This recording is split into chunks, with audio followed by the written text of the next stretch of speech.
ओम शांति। आज 19 नवंबर 2024 के बाबा के अनमोल मधुर महावाक्य सुनेंगे। आज की मुरली में बाबा बच्चों से पूछते हैं कि बच्चे तुम यहाँ जब बैठते हो तो किसकी याद में बैठते हो। तो किसी ने कहा बाप, टीचर, सतगुरु की। तो बाबा ने कहा सिर्फ यहाँ बैठते हो तभी तीनों की याद रहती है या चलते फिरते भी बाप, टीचर, सतगुरु को याद करते हो, क्योंकि तीनों की प्राप्ति अलग अलग है। बाप को याद करने से प्राप्ति अलग है, टीचर जो पढ़ाई पढ़ाता है उसकी प्राप्ति अलग है, और सतगुरु द्वारा जो प्राप्त होता है वह भी अलग है। तो उस प्राप्ति के आधार पर जब उनको याद करते हैं तो बाबा कहे चलते फिरते उठते बैठते भी याद सहज हो जाए। लेकिन बाबा ने देखा कि कहीं कहीं बच्चों को अपनी मगरूरी आ जाती है, और जब मगरूरी आ जाती तो मुरली को मिस करने लगते हैं, क्योंकि सोचते हैं हमारा तो शिव बाबा से डायरेक्ट कनेक्शन है। तो इसीलिए वो मुरली मिस करने लगते हैं कि हमने तो सब कुछ समझ लिया। बाबा कहे कभी भी ये माया की मगरूरी नहीं आनी चाहिए, नहीं तो गिरते जाएंगे। तो सुनते हैं आज के बाबा के अनमोल मधुर महावाक्य। ओम शांति। मीठे बच्चे, तुम्हारी याद बहुत वंडरफुल है, क्योंकि तुम एक साथ बाप, टीचर और सतगुरु तीनों को याद करते हो। आज की मुरली से प्रश्न है, किसी भी बच्चे को माया जब मगरूर बनाती है तो किस बात की डोंट केयर करते हैं। उत्तर, मगरूर बच्चे बेअभिमान में आकर मुरली को डोंट केयर करते हैं। कहावत है ना, चूहे को हल्दी की गांठ मिली, समझा मैं पंसारी हूँ। बहुत है जो मुरली पढ़ते ही नहीं, कह देते हमारा तो डायरेक्ट शिव बाबा से कनेक्शन है। बाबा कहते बच्चे, मुरली में तो नई नई बातें निकलती है, इसलिए मुरली कभी मिस नहीं करना। इस पर बहुत अटेंशन रहे, मुरली पर बहुत अटेंशन रहे। ओम शांति। मीठे मीठे सिकिलदे बच्चों से रूहानी बाप पूछते हैं, यहाँ तुम बैठे हो किसकी याद में बैठे हो। तो किसी ने कहा बाप, शिक्षक, सतगुरु की। सभी इन तीनों की याद में बैठे हो। हर एक अपने से पूछे, ये सिर्फ यहाँ बैठे याद है या चलते फिरते याद रहती है, क्योंकि यह है वंडरफुल बात। बाबा हम बच्चों को निरंतर योगी बनाना चाहते हैं। सिर्फ बैठ करके योग लगाएं, बाप, टीचर, सतगुरु को याद करें, ऐसे नहीं। तो इसलिए कई बार अव्यक्त महावाक्य में भी बाबा ने कहा है कि बाबा को याद करने वाले योगी नहीं चाहिए, योगी जीवन वाले योगी चाहिए। तो हर घड़ी हमारी योगी जीवन है। ऐसे नहीं कुछ घंटे बैठ गए, बाबा को याद कर लिया और बाद में फिर जो मन में आए वो करे, नहीं। तो इसीलिए बाबा कहे हर एक अपने से पूछे, यह सिर्फ यहाँ बैठे याद है या चलते फिरते याद रहती है, क्योंकि यह है वंडरफुल बात। और कोई आत्मा को कभी ऐसे नहीं कहा जाता, और कोई देवी देवताओं के लिए ये नहीं कहा जाता भले लक्ष्मी नारायण विश्व के मालिक है, परंतु उनकी आत्मा को कभी ऐसे नहीं कहेंगे कि यह बाप भी है, टीचर भी है, सतगुरु भी है। बल्कि सारी दुनिया में जो भी जीवात्माएं हैं, कोई भी आत्मा को ऐसे नहीं कहेंगे। क्या लक्ष्मी नारायण को ही नहीं कह सकते तो बाकी किसको कहेंगे। तुम बच्चे ही ऐसे याद करते हो, अंदर में आता है यह बाबा, बाबा भी है, टीचर भी है, सदगुरु भी है, सो भी सुप्रीम। तीनों को याद करते हो या एक हो, भल वह एक है, परंतु तीनों गुणों से याद करते हो। तीनों के गुण अलग अलग है। शिव बाबा हमारा बाप भी है, टीचर और सतगुरु भी है। यह एक्स्ट्रा ऑर्डिनरी कहा जाता है। जब बैठे हो अथवा चलते फिरते हो तो ये याद रहना चाहिए। बाबा पूछते हैं ऐसे याद करते हो कि यह हमारा बाप, टीचर, सतगुरु भी है। ऐसा कोई भी देहधारी हो नहीं सकता। देहधारी नंबर 1 है श्री कृष्ण, उनको बाप, टीचर, सतगुरु कह नहीं सकते। ये टाइटल सिर्फ शिव बाबा का है और किसी का हो नहीं सकता है। ये बिल्कुल वंडरफुल बात है। तो सच बताना चाहिए, तीनों रूप में याद करते हो। फिर बाबा कहे भोजन पर बैठते हो तो सिर्फ शिव बाबा को याद करते हो या तीनों बुद्धि में आता है। आगे बाबा कहे भोजन पर बैठते हो तो क्या करते हो, और तो कोई भी आत्मा को ऐसे नहीं कह सकते हैं कि हमारा बाप, टीचर, सतगुरु है। यह है वंडरफुल बात। विचित्र महिमा है बाप की। तो बाप को याद भी ऐसे करना है तो बुद्धि एकदम उस तरफ चली जाएगी जो ऐसा वंडरफुल है। ऐसा वंडरफुल है तो बुद्धि भी उसके तरफ चली जाएगी। बाप ही बैठ अपना परिचय देते हैं, तो सारे चक्र का भी नॉलेज देते हैं। ऐसे यह युग है, बाबा सारा नॉलेज भी देते हैं चक्र का। ऐसे ये युग है, इतने इतने वर्ष के हैं जो फिरते रहते हैं, चक्र लगता रहता है। यह ज्ञान भी व रचयिता बाप ही देते हैं, तो उनको याद करने में बहुत मदद मिलेगी। बाप, टीचर, सतगुरु वह एक ही है। बाबा की मुरली में इतना गहनता से बाबा उस बात को उठाते हैं कि तीनों को याद जरूर करना है, तब तीनों की ही मदद मिलेगी। बाप, टीचर, गुरु वह एक ही है। इतनी उच्च आत्मा और कोई हो ही नहीं सकती, परंतु माया ऐसे बाप की याद भी क्या करती है, भुला देती है, तो टीचर और गुरु को भी भूल जाते हैं। यह हर एक को अपने अपने दिल से लगाना चाहिए। बाबा हमको ऐसा विश्व का मालिक बनाएंगे, बेहद के बाप का वर्षा जरूर बेहद का ही है। साथ साथ ये महिमा भी बुद्धि में आए, चलते फिरते तीनों ही याद आए।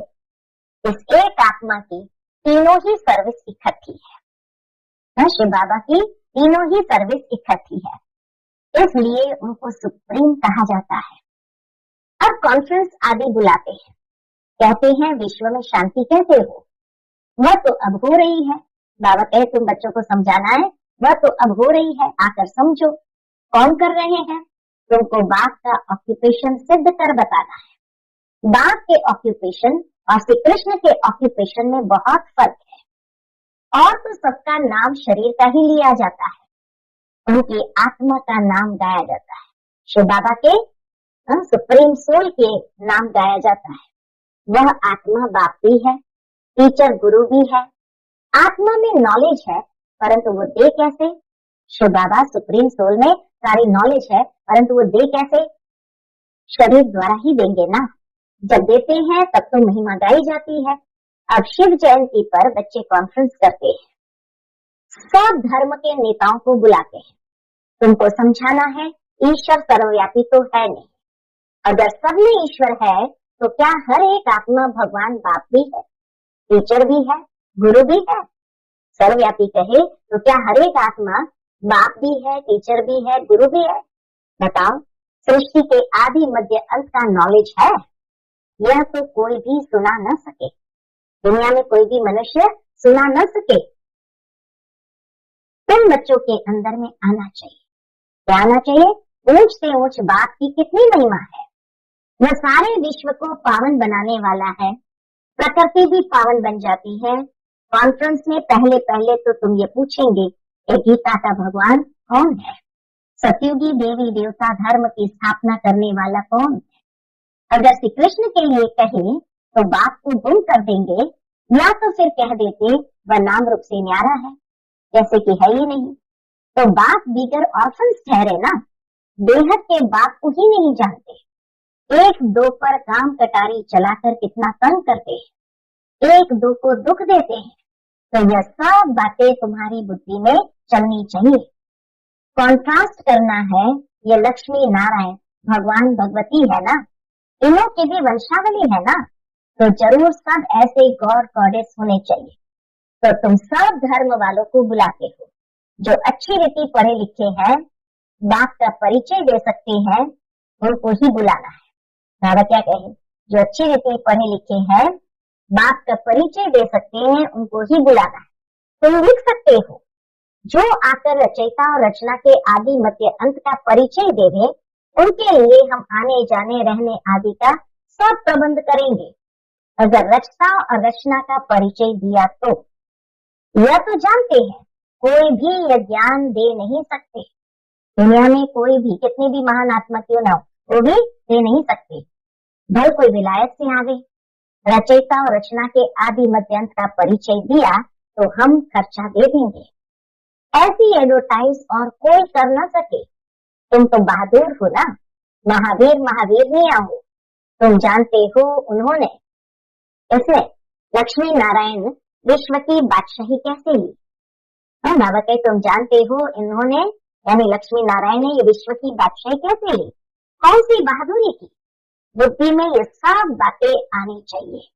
जो बाबा समझाते हैं हर बात आनी चाहिए। कितना तुम उच्च कार्य कर रहे हो, सारे विश्व को पावन बना रहे हो। तो बाप को याद करना है, वर्षा भी याद करना है। सिर्फ ये नहीं कि शिव बाबा याद है, परंतु उनकी महिमा भी बतानी है। यह महिमा है ही निराकार की, परंतु निराकार अपना परिचय कैसे दे। जरूर रचना के आदि मध्य अंत का नॉलेज देने के लिए मुख चाहिए ना। मुख की कितनी महिमा है। मनुष्य गौ मुख पर जाते हैं, कितना धक्का खाते हैं, क्या क्या बातें बना दी है। पेड़ मारा गंगा निकल आई। गंगा को समझते हैं पतित पावनी। अब पानी कैसे पतित से पावन बना सकता है। पतित पावन तो बाप ही है। तो बाप तुम बच्चों को कितना सिखलाते रहते हैं। बाप तो कहते हैं ऐसे ऐसे करो। कौन आकर बाप रचयिता और रचना का परिचय देंगे। साधु सन्यासी आदि यह भी जानते हैं कि ऋषि मुनि सब कहते थे। बाबा के साधु संत आदि भी जानते हैं कि ऋषि मुनि आदि सब कहते थे नेति नेति, यानी हम नहीं जानते हैं। वो यहाँ नास्तिक थे, अब देखो कोई आस्तिक निकलता है। अभी तुम बच्चे नास्तिक से आस्तिक बन रहे हो। तुम बेहद के बाप को जानते हो जो तुमको इतना उच्च बनाते हैं। पुकारते भी है ओ गॉड फादर लिबरेट करो। बाप समझाते हैं इस समय रावण का सारे विश्व पर राज्य है, सब भ्रष्टाचारी है, तो श्रेष्ठाचारी भी होंगे ना। तुम बच्चों की बुद्धि में है पहले पहले पवित्र दुनिया थी। बाप अपवित्र दुनिया थोड़ी बनाएंगे। बाप तो आकर पावन दुनिया स्थापन करते हैं, जिसको शिवालय कहा जाता है। शिव बाबा शिवालय बनाएंगे ना। वह कैसे बनाते हैं सो भी तुम जानते हो। महाप्रलय जलमय आदि होती नहीं। शास्त्र में तो क्या क्या लिखा है, बाकी 5 पांडव बचे जो हिमालय पहाड़ पर जल गए। तो रिजल्ट का कोई को पता ही नहीं कि इतना बड़ा युद्ध हुआ, फिर क्या रिजल्ट निकली। ये सब बातें बाप बैठ समझाते हैं। यह भी तुम ही जानते हो।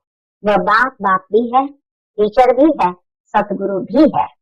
वहां तो ये मंदिर होते नहीं। ये देवताएं होकर गए हैं जिनके यादगार मंदिर यहाँ है। ये सब ड्रामा में नून है। सेकंड बाय सेकंड नई बातें होती रहती है, चक्र फिरता रहता है। अब बाप बच्चों को डायरेक्शन तो बहुत अच्छे देते हैं। बहुत बेअभिमानी बच्चे हैं जो समझते हैं हम तो सब कुछ जान गए हैं। मुरली भी नहीं पढ़ते हैं, कदर ही नहीं है। बाबा ताकीद करते हैं, अर्थात सावधान करते हैं। कोई कोई समय मुरली बहुत अच्छी चलती है, मिस नहीं करना चाहिए। 10-15 दिन की मुरली जो मिस होती है वो बैठ पढ़नी चाहिए। यह भी बाप कहते हैं ऐसी ऐसी चैलेंज दो। यह रचना और रचना के आदि मध्यांत का नॉलेज कोई आकर दे तो हम उनको खर्चा आदि सब देंगे। ऐसी चैलेंज तो जो जानते हैं वही देंगे ना। टीचर खुद जानता है तब तो पूछते हैं ना, बिगर जाने पूछेंगे कैसे। कोई कोई बच्चे मुरली के भी डोंट केयर करते हैं। ठीक है मुरली पढ़ी नहीं पढ़ी डोंट केयर करते हैं, बस हमारा तो शिव बाबा से ही कनेक्शन है। परंतु शिव बाबा जो सुनाते हैं वह भी सुनना है ना। शिव बाबा जो सुनाते हैं वह भी सुनना है ना, कि सिर्फ उनको याद करना है। बाप कैसे अच्छी अच्छी मीठी मीठी बातें सुनाते हैं, परंतु माया बिल्कुल ही मगरूर कर देती है। खाली शिव बाबा को याद करना इतना थोड़ी है। बाबा कहे याद के साथ साथ उनकी मीठी मीठी बातें भी तो सुननी चाहिए ना, लेकिन माया मगरूर कर देती है। कहावत है ना, चूहे को हल्दी की गांठ मिली, समझा मैं पंसारी हूँ। बहुत है जो मुरली पढ़ते ही नहीं। मुरली में तो नई नई बातें निकलती है ना, तो ये सब बातें समझने की है। जब बाप की याद में बैठते हो तो यह भी याद करना है कि वह बाप टीचर भी है और सतगुरु भी है, नहीं तो पढ़ेंगे कहाँ से। बाप ने तो बच्चों को सब समझा दिया है, बच्चे ही बाप का शो करेंगे। सन शोज फादर, सन का फिर फादर शो करते हैं, आत्मा का शो करते हैं। फिर बच्चों का काम है बाप का शो करना। बाप बच्चों का शो करते तो बच्चों का काम है बाप का शो करना। बाप भी बच्चों को छोड़ते नहीं है। कहेंगे आज फलानी जगह जाओ, आज यहाँ जाओ, इनको थोड़ी कोई ऑर्डर करने वाले होंगे। तो यह निमंत्रण आदि अखबारों में पढ़ेंगे। इस समय सारी दुनिया है नास्तिक, बाप ही आकर आस्तिक बनाते हैं। इस समय सारी दुनिया है worth not a Penney. America के पास भल कितना भी धन दौलत है, परंतु वर्थ नॉट अ पेनी है। यह तो सब खत्म हो जाना है ना। सारी दुनिया में तुम वर्थ अ पाउंड बन रहे हो, वहां कोई कंगाल होगा ही नहीं। सतयुग में कोई कंगाल होगा ही नहीं। तो बच्चों को सदैव ज्ञान का सिमरण कर हर्षित रहना चाहिए। उसके लिए ही गायन है अति इंद्रिय सुख गोप गोपियों से पूछो। ये संगम की ही बातें हैं। संगम युग को कोई भी जानते नहीं। विहंग मार्ग की सर्विस करने से शायद महिमा निकले। गायन भी है अहो प्रभु तेरी लीला अपरंपार है। ये कोई भी नहीं जानते थे कि भगवान बाप टीचर सदगुरु भी है। अब फादर तो बच्चों को सिखलाते रहते हैं। बच्चों को यह नशा स्थायी रहना चाहिए, अंत तक नशा रहना चाहिए। अभी तो नशा झट सोडा वाटर हो जाता है। सोडा भी ऐसा होता है ना, थोड़ा टाइम रखने से जैसे खारा पानी हो जाता है। ऐसा तो नहीं होना चाहिए। इसको ऐसे समझाओ जो वह भी वंडर खाए। अच्छा अच्छा कहते भी है, परंतु वह फिर टाइम निकाल समझे, सारी बातें अच्छी तरह समझे, खाली अच्छा अच्छा कहे नहीं। जीवन बनावे वह बड़ा मुश्किल है। बाबा कोई मना नहीं करते कि दंडादि नहीं करो, पवित्र बनो और जो पढ़ाता हूँ वो याद करो। यह तो टीचर है ना, और यह है अनकॉमन पढ़ाई। कोई मनुष्य नहीं पढ़ा सकते, ये पढ़ाई कोई मनुष्य नहीं पढ़ा सकते। बाप ही भाग्यशाली रथ पर आकर पढ़ाते हैं। बाप ने समझाया है, यह तुम्हारा तख्त है जिस पर अकाल मूर्त आत्मा आकर बैठती है। उनको ये सारा पाठ मिला हुआ है। अभी तुम समझते हो ये तो रियल बात है, बाकी ये सब है आर्टिफिशियल बातें। ये अच्छी रीति धारण कर गांठ बांध लो तो हाथ लगने से याद आएगा। परंतु गांठ क्यों बांधी है वो भी भूल जाते हैं।